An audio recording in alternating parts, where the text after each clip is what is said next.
Hi, and welcome to the Rising Stars webinar for May 2022. Just a quick little introduction for those who are new to the Rising Stars webinar. My name is Karima Kiat, and I am the Marketing Executive for GRB and will be hosting the webinar today. Now, as the marketing executive, I mainly focus on the marketing activity, growth, candidate attraction, and overall management for GRB and our mentoring program, Graduate Mentor, which I will tell you a little bit more about later. I have a wide range of experience in other industries as well, such as HR, customer service, and I've actually worked in other GRB departments as well, such as HR and the sales department. And of course, I fully manage the Rising Stars program. So first of all, I will tell you a little bit more about us as a company, and then we can move on to our three wonderful candidates. The GRB Group was founded in 1997 by Dan Hawes and Chris Cater there on the screen. And they have grown it to become the go-to platform for university students, recent grads, alumni, and recruiters too. And we have now about 67 staff and over 2,000 clients across all sectors, with clients such as Amazon, IBM, Unilever, Ocado, and several fast-growing SMEs too. And our recruitment experts have successfully matched over 8,000 graduates with graduate or executive level jobs. So we are not the average recruitment agency. We have many other aspects to us, including two experienced hire divisions. So we can start with Cortex, which supplies IT grads for up to 5 years of experience. Metrica, that supplies numeric grads for up to 5 years of analytical experience to organizations all over the UK. Now, we launched Graduate Mentor, which I mentioned earlier, in August 2020, so it's quite new. And it's a free platform for graduates and students to have one-to-one mentoring sessions with experts in their field. Now, we have over 2,000 graduates on the platform now and over 250 mentors, and they've all kindly volunteered to offer their career advice, CV help, interview tips, and a whole range of other things. Now, we also have our podcast called Student Diaries. So that is on a monthly basis, and Dan Hawes interviews 3 Sussex University students to find out what it's been like on or off campus over the last year. And we also have a number of LinkedIn groups where we have discussions with recruiters, students, and graduates about their experiences. And next we have GRN. So that stands for Graduate Recruiters Network, and this is an invitation-only group for clients and associates. Now we have over 3,200 members, and we talk about various issues within graduate recruitment, and we also hold monthly webinars as well to discuss all of that. Of course, we have then our Rising Stars. So this came about by recruitment experts contacting students and graduates and identifying those who really stood out. And this is actually a great opportunity for graduate employers to see through a shop window of our pick of the UK's finest talent.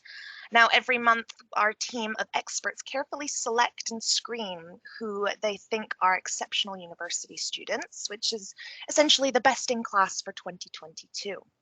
And we showcase a short list of 50 rising stars on our website, which enables you to view their profiles, request a CV, and the access is actually entirely free. So every 2 months, we also host a short webinar just like this one, and we interview a small selection of our rising stars to discuss more about what they're looking for from an employer and where they want to start their career. So as you can see, there are many facets of the GRB group, so I thought I'd give you a little bit of an overview to get a good understanding who we are as a company today. So we are going to find out about the 3 rising stars we have here today, and I'll just have them introduce themselves and give a brief overview of their background, and then we can find out a little bit more about them. So Tamia, tell us a bit more about yourself. Hi, so I'm studying English language and linguistics at the University of Birmingham, currently in my final year. Alongside my degree, I also work as a student ambassador and student representative at my university. And I have plans to study a graduate conversion course in law next year. at BPP University. Brilliant. Oh, that sounds great. And Juan, how about you?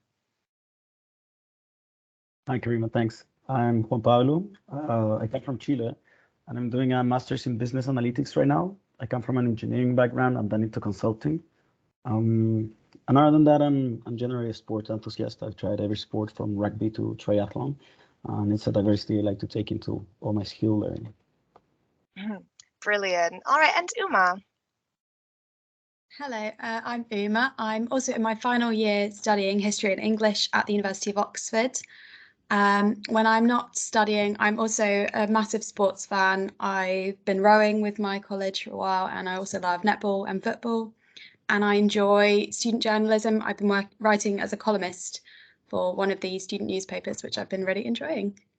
Brilliant. Oh, good. Well, we've got a good variety here with all three of you. So then how have you been through the last year as we've come out of the pandemic now, and how have you been coping with university? Tamia. Sorry, could you repeat that? Of course. So how have you been through the last year that as we've come out of the pandemic, and how have you coped with university through that? I think I've just really adapted to online work, and at first it was quite difficult, but I think now I'm finding it much easier, especially after completing 2 online internships. I think that's also helped me to work better online, and now I actually quite like it in comparison to in person. Well, I like them both, to be fair, but I like the mixture now that I can work online and also in person, and I've been able to adapt because of COVID. Yeah. Oh, good. Yeah, it's good to have a little bit of a mix now as well, to have that option. And Juan, how about you? I think this has been one of the most particular years because every time we think we're getting out, then we got some level of lockdown or step back. So it's been a lot about resilience. But to me, the best part, especially coming to study to another country, has been that I feel there's some sort of eagerness from people to interact with one another. I'm a very people person, and I can sense on the rest of the people that I've met through this year that everyone's so eager for that human interaction that it's been a very open way of knowing people. Yeah, definitely. I 100% agree with that. And Uma, how about you? No, it's been such a relief, I think, to kind of have things finally opening up, I suppose, especially in the university setting when so much of kind of, as you say, sports, societies are so based around being able to see people. And even teaching, I think it's just a whole different type of experience when you're actually able to have those intellectual discussions and see people in a face-to-face setting. 100%. Well, it's interesting to hear about kind of your journeys and how you've coped with it all. It seems like you've done very well. And so then you'll be coming to the end of your studies around summertime, and you'll be free and kind of ready to enter the world of work. So what would you be looking for within an employer, and what are your expectations for your next role? Tamia. I think for an employer, I look for like the opportunity to push barriers and potentially upward mobility. So ideally, I'm looking for an employer that will enable me to be able to push like my boundaries and to also develop and end up in a more enhanced role. I don't want to be in a company where I'm sitting in the same position for years. I want to have that ability to push forward and have something to be excited about, and in a way develop myself. So I'm really looking for that in a company, and also a company with good culture, with nice people in it, somewhere where I feel comfortable, where I'm not kind of like where I'm excited about going to work, should I say. So because I know a lot of people always complaining about their jobs, and I feel like I want something that's exciting, so somewhere that's going to keep pushing me and keep challenging me and making me enjoy where I'm working. Definitely. Yeah, I agree. Progress is really important, and kind of keeping you on your toes, keeping you interested is a really good trait of a company. And Juan, how about you? Yeah, particularly for me, one of the most important things in a company is feeling that the job I do has an impact, whether within the company or within people in general. I want to feel that what I'm doing matters, and that's going to keep me going. I'm a very driven person, so that's going to keep me going for it. And on the other hand, the second most important thing is the people you work with. As Tamia said, the culture is so important. I think inevitably there's gonna be some times where you're gonna have to work extra or put in a little bit more of you. You're not gonna do it for a paycheck. You're not gonna do it for a nameless company. You're gonna do it for the people you have around. And I think that feeling motivated to do a little bit extra to support a team is what's gonna keep you going. Brilliant. Yes, definitely. And how about you, Uma? Yeah, I'd echo everything that's been said already, but I think also coming out of the last few years, as we were talking about, this experience of kind of having to be online a lot, working, or we hear about working from home, I think something that I find really important is that opportunity to be able to not only kind of go into a workplace and interact with people, but also be able to travel through work. I think kind of discovering different locations. I mean, personally, I'd love the opportunity to be able to work abroad in different parts of the country, just to feel like, you know, my job is allowing me to discover as much about different places as it is allowing me to discover about myself, I think. Yeah, definitely. All really great points. So then, so it's really useful to find out about your criteria and the positives that you want within your role in the company. So now we can kind of move on to red flags. Now, what would stop you from going forward with a company, and what would put you off? Tamia? I think one of the main things that will put me off is a lack of diversity. I just don't. It's not as comfortable. I feel as though I'd rather be in a company that where there's diversity, where they care about diversity especially, and where they look to enhance their company by, like, for example, there's been companies that have looked into 10,000 Black interns, for instance, where they've noticed that their company lacks in diversity, but they're looking for ways to change that. And I think that is one of the most important things to me. So just a company that's forever looking to change and acknowledges where they're going wrong. That's really important for me. 100%. Yeah, it's good for them to actually acknowledge it, so they can then change afterwards as well. And how about you, Juan? Red flags for me, the earliest red flag is a company that does not value your time, when they don't let you know that they're not going to be able to make it to an interview, or you show up and you see that there's no real interest in it. I think if you don't value my time, there's a lot of me that you're not going to value. And on the other hand, something that's very important for me, again, a people person, it's a company that harnesses collaboration. I don't want to be pitted against my coworkers. I want us all to grow as a pack. And if I see that a company is not valuing the collaboration or not harnessing that environment, then that's somewhere I probably don't want to be. Definitely, yeah. Collaboration is so important. You don't want to be pinned against your colleagues. You wanna work together, and that would be the best outcome, really. You get the best results with that too, with the teamwork. So, how about you, Uma? Yeah, coming back to what Tamia was talking about earlier, I think somewhere that feels really static. I would really want to feel like there's a trajectory for me to go up against. I like feeling like there's deadlines, like there's a bit of pressure, and that there's something you're working towards. Because I think otherwise, if you go in every day and you feel like you're doing the same thing, possibly with kind of no ends in sight, I think that could possibly become quite demotivating. Yeah, agreed, 100%. So then some of these things you can't find out until kind of you get into the interview or so. However, there are some things you can find out beforehand. So how are you researching companies and to find out as much as possible about them, like before the interview? Tamia? Well, since I'm interested in law, I'm always like researching companies on like legal websites, and joining companies on LinkedIn, like liking their pages and just really searching down their pages and on their websites and through third-party organizations to see what other people have said about the company, and just like to see the kind of work that they've done through like third-party websites, for example, like Chambers 100, just really looking through that, aspiring solicitors, things where other organizations have spoken about these companies. So I'm not just looking at the website directly, I'm also looking at what other people have researched about the company and have experience through the company. Definitely, yeah, that's fantastic to kind of research outside of just the website is very beneficial. And how about you, Juan? For me, researching about a company is a three-step process. The first one is going to the same company, looking what they say about themselves.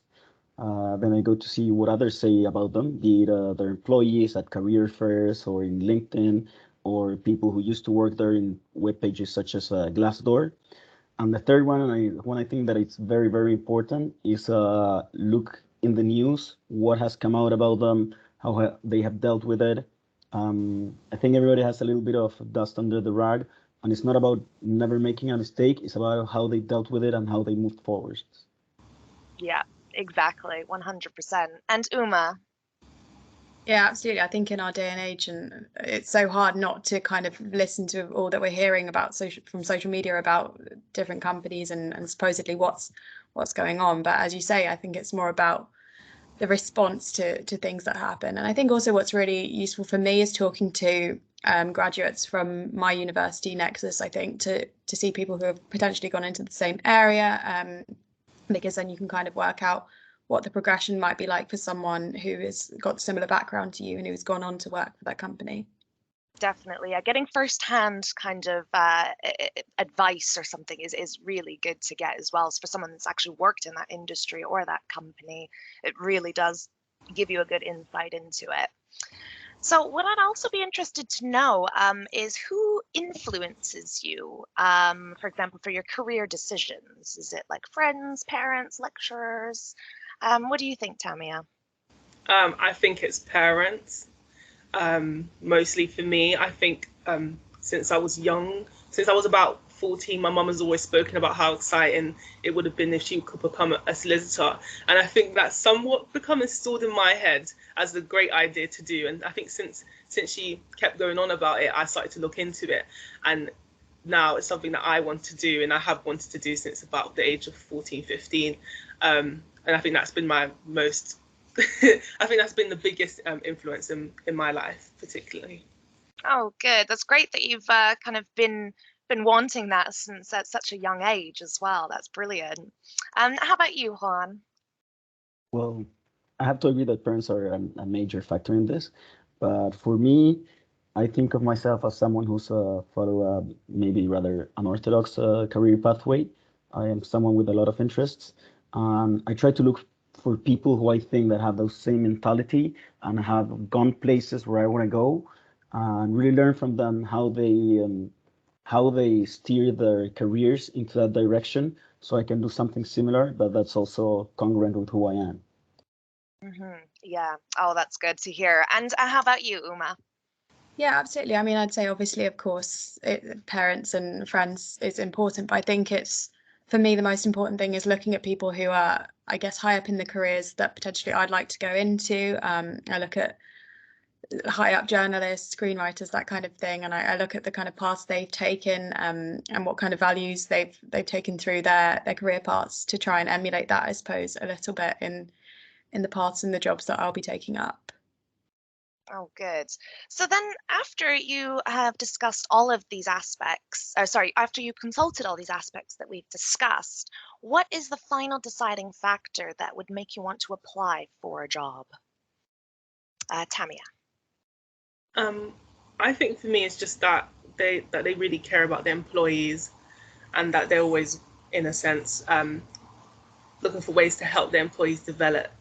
I think just joining a company, as a newly graduate, I think just joining a company and not knowing what you could get out of it isn't really the greatest. I think I'd like to know where potentially I could end up, and that opportunity will be there. And for me, that's one of the most important things.